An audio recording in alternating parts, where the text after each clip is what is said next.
But what are your biggest concerns when it comes to the youth gender medicine and some of that stuff that's going on? great question.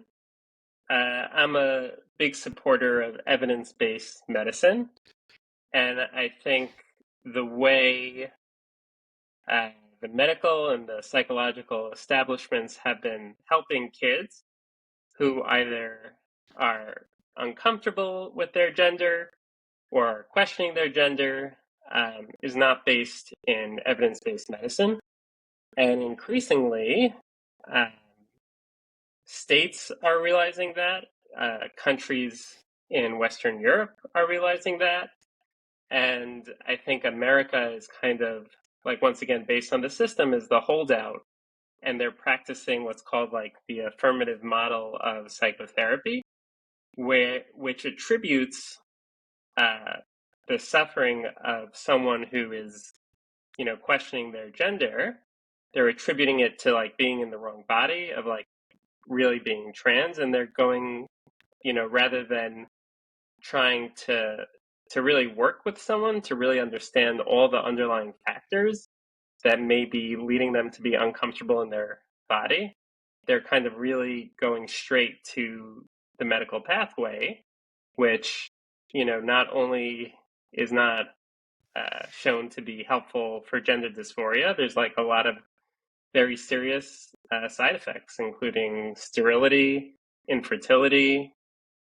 Um, you know, there are certain procedures which are deadly. A person recently just died based on complications from a phalloplasty. So I think holding this this branch of medicine and mental health to the standards we hold all other treatments is very useful, because when a person is experiencing dysphoria, gender dysphoria, there could be a lot of other things going on.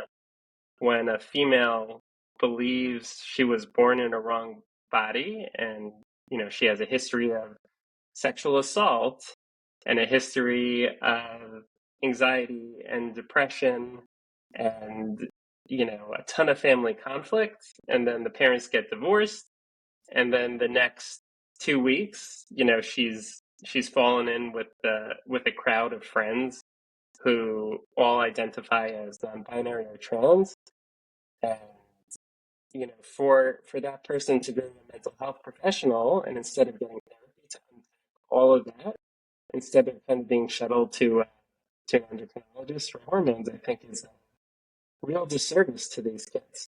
So a lot of people are hesitant to say what everyone really knows privately. Like, I've spoken to psychologists and psychiatrists who, you would recognize their names, and they're major players, and they're authors, and they're tenured professors, and they're like, under, privately they'll say like, yeah, this is really messed up. I've spoken to so many of them, and they realize that what's going on is not helpful, and they're very much afraid to say anything because of the blowback. Though I think increasingly it's becoming less, like, it's more acceptable to express doubt, given all of the evidence coming out demonstrating it's not so helpful, such as the Cass report in England. So I think it's at least acceptable to discuss it now. But for so long, all these psychologists and doctors could only talk about it, in secrecy. So it was very important for me to speak out about this. I think, as Jordan Peterson says, like, I think telling the truth is extremely important. And, I think that's what I did, and I've never had any regrets since. Yeah, his best quote is that if if you want to live an exciting life, Dr. Elliot, all you got to do is tell the truth. And I feel like that's like spot on, like, because you never know who's gonna take it which way or another. But man, in your heart, you're telling the truth, and that's cool. Yeah. So And one other quote I will say of his is that if you tell the truth, any consequence that happens from that is the best possible consequence, Mm. right? So Mm. I find that to be so true. Like, sometimes it may seem that there's negative consequences and maybe a colleague won't talk to you, or someone will get upset at you, or maybe someone will complain about you or harass you online. But it's like when you look at the big picture, you will never have a regret from being honest, is what I believe. Yeah. Last question to wrap us up. What do you hope Sure. happens moving forward with people in your profession? I think in this domain, I would say that people with gender dysphoria actually get good psychotherapy. And I'm part of an organization called Therapy at First, that while they're branded as some evil, uh, conversion therapy house, it's a bunch of very liberal therapists. A lot of them are gay in that community, and they're just like the first line treatment for a kid who's suffering, with gender dysphoria should be therapy and not, the endocrinologist Hmm. or the plastic surgeon.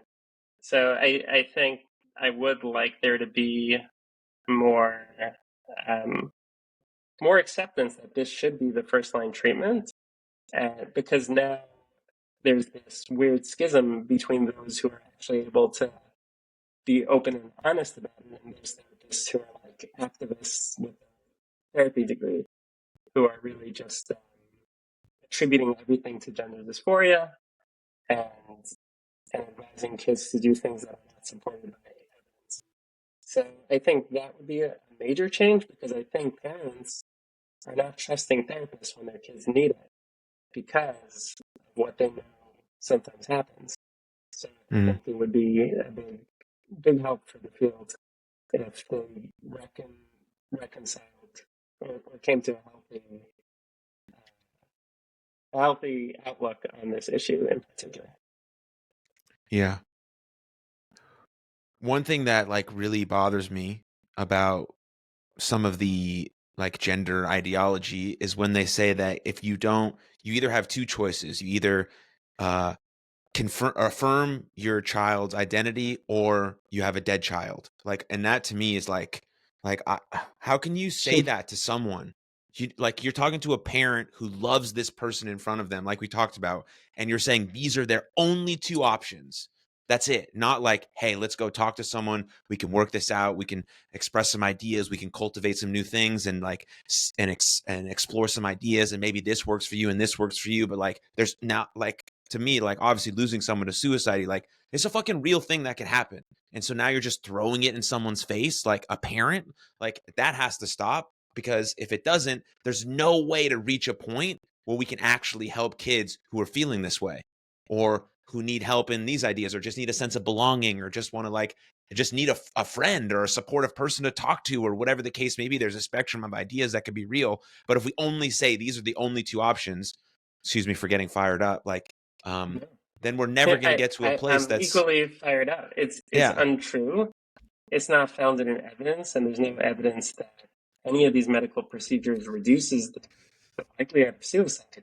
So it's an example of, like, the greatest example of emotional blackmail that I've ever come across. And it's good that you're sensitive to that. And I hope, in the future, doctors will, stop, promulgating that real manipulative lie. Mm-hmm.